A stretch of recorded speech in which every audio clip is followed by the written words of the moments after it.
Flipkart is giving away $700 million का मतलब करीब करीब 5,700 करोड़ रुपए दे रहा है Flipkart. Ladies and gentleman and the students of business, as we all know Flipkart इस टाइम पर इंडिया की one of the biggest e commerce companies बन चुका है और फ्लिपकार्ट ने अपनी इन 10-15 सालों की जर्नी में इंडिया के मार्केट में काफी सारी और कंपनीज भी स्टार्ट करी, जिसमें से एक कंपनी थी फोन पे।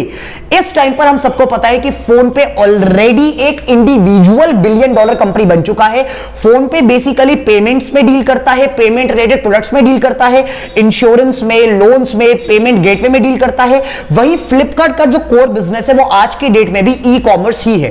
अब फ्लिपकार्ट ने अपनी इनिशियल जर्नी में मार्केट को कैप्चर करने के लिए, टैप इन करने के लिए उसको जहां पर अपॉर्चुनिटी मिली वहां पर अपना पैसा डाल दिया और ऐसे ही स्टार्टिंग हुई फोन पे की, क्योंकि फ्लिपकार्ट को दिख गया था कि इंडिया का फाइनेंस मार्केट ग्रो करेगा आगे जाके, तो फ्लिपकार्ट ने फोन पे की स्टार्टिंग करी। अब यहां पर आने वाले टाइम में व्हाट हैपेंड वाज, फोन पे इतना बड़ा हो गया और फोन पे के जो रेगुलेशंस थे, कंप्लायंसेस थे, क्योंकि फाइनेंस में डील कर रहा है तो वो थोड़े से कॉम्प्लेक्स हो गए, जिसकी वजह से फ्लिपकार्ट ने ये डिसाइड करा कि अब फोन पे को फ्लिपकार्ट से अलग कर एक अलग इंडिविजुअल कंपनी चलाया जाएगा। This is the first part. अब इससे हुआ क्या guys, there is this thing called as ESOPs, जिसको कहा जाता है एम्प्लॉय स्टॉक ऑप्शंस। आपने देखा होगा आजकल के टाइम पर इंडिया के स्टार्टअप इकोसिस्टम में एक नई तरीके की चीज निकलकर आई है। जब एक एम्प्लॉय पहले पुराने जमाने में किसी कंपनी को ज्वाइन करता था तो उसको कंपनी से क्या मिलता था? सैलरी मिलती थी, पेंशन्स मिलती थी, प्रोविडेंट फंड का पैसा मिलता था, आने वाले टाइम में कुछ पर्क्स मिल जाते थे कि चलो हम आपको इसका अलाउंस दे देंगे, हाउस रेंट का अलाउंस दे देंगे वगैरह वगैरह, इंश्योरेंस दे देंगे वगैरह वगैरह। बट इस टाइम पर एक नई चीज निकल कर आई मार्केट में जिसको कहा गया ESOPs। कंपनीज ने यह बोला कि अगर एम्प्लॉइज हमें हमारी अर्ली एज में ज्वाइन करेगा और अगर एम्प्लॉइज हमें अपनी हमारी कंपनी को बिल्ड करने में अच्छी तरीके से पूरी जान लगाकर सपोर्ट करेंगे तो हम अपने एम्प्लॉइज को अपनी कंपनी के शेयर्स भी देंगे, जो कि जब आगे जाकर कंपनी का IPO आएगा या कंपनी बायबैक करेगी तो कंपनीज अपने ही एम्प्लॉइज से बढ़े हुए दाम पर उन शेयर्स को खरीदेगी और एम्प्लॉइज को बहुत सारा पैसा मिलेगा।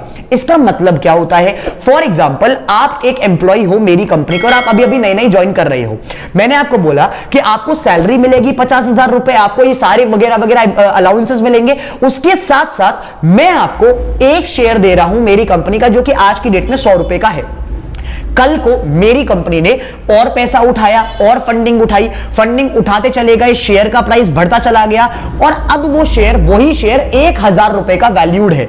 मैं आपसे बोलता हूं कि अब मैं आपका एक काम करूंगा, मैं आप ही के शेयर को, जो मैंने आपको उतने टाइम पहले 100 रुपए का बेचा था, उसको मैं आपसे खरीद लूंगा और मैं आपको, क्योंकि आज की डेट में वो प्राइस 1,000 रुपए का है, तो मैं आपको उस हिसाब से पे आउट कर दूंगा। This is how ESOPs, employee stock options, operate. And इस टाइप पर ज्यादातर स्टार्टअप्स में ESOPs एम्प्लॉइज को दिए जाते हैं। इसी की वजह से जब फोन पे की स्टार्टिंग हुई थी तो फ्लिपकार्ट ने फोन पे के इनिशियल एम्प्लॉइज को भी ESOPs दिए थे और अब जब फोन पे सेपरेट हो रहा है फ्लिपकार्ट से तो ये ESOPs फ्लिपकार्ट वापस परचेज करने वाला है और अब जब ये परचेज करा जाएगा तो 24,000 एम्प्लॉइज को, कम नहीं है, 24,000 एम्प्लॉइज को इसका बेनिफिट मिलेगा और कुल मिलाकर 5,700 करोड़ रुपए, $700 मिलियन फ्लिपकार्ट अपने इन एम्प्लॉइज को देने वाला है। जब फोन पे ये अनाउंस करता है कि फोन पे फ्लिपकार्ट से एक अलग होकर एक इंडिपेंडेंट कंपनी बनेगा तो जाहिर सी बात है, क्योंकि पहले समझ के देखो, थोड़ा सा इसमें फाइनेंस जाता है, ठीक है, थोड़ा सा बिजनेस है, कोर बिजनेस है। फ्लिपकार्ट के अंडर पहले फोन पे था, सारा बिजनेस फोन पे का फ्लिपकार्ट के अंडर आता था। अब जब सारा बिजनेस फ्लिपकार्ट से अलग हो जाएगा तो फ्लिपकार्ट को तो इसमें इंडिविजुअल कंपनी को नुकसान होगा। वैसे तो फ्लिपकार्ट के अंडर ही है, बट फ्लिपकार्ट से एक इंडिविजुअल, एक अलग कंपनी बनके जाएगी तो फ्लिपकार्ट को, उसके शेयर्स को नुकसान होगा, राइट? एक बिजनेस अलग हो गया।